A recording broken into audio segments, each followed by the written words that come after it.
Halo ang aking gulay. Meron akong dahon ng mulberry. Ito mulberry to. Ayan. Dahon ito ng mulberry. Mulberry. Ayan, dahon ng mulberry yan. Meron akong okra galing sa aking tanim din.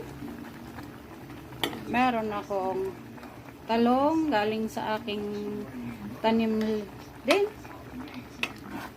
Meron akong malunggay galing din sa aking front yard. Hinaluan ko ng kangkong. Binili ko ng kangkong. Isang tali, 15 pesos. Ayan, ang aking kalamansi ang chicken.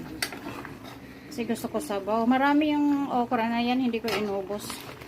Meron pa dito. Binabalot ko para hindi siya masisira.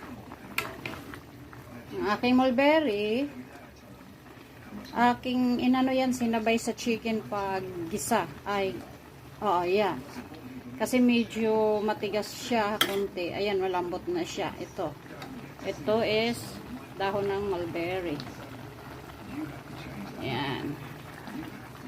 May malunggay. Ayan, oh, dami ng dahon ng mulberry, oh. Sabi ng kaibigan ko, ano yan? Anong gagawin mo dyan? Kasi namitas ako. Sabi ko, igugulay, ihalo sa sabaw, sa sinigang. Ayan, ayan ay mulberry. Sabi niya makakain pala. Yeah, matagal ko na kinakain yan.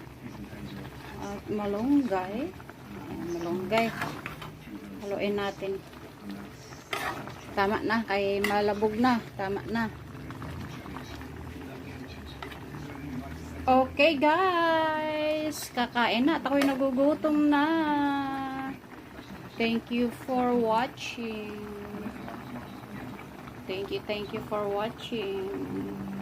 Yan ang aking lunch.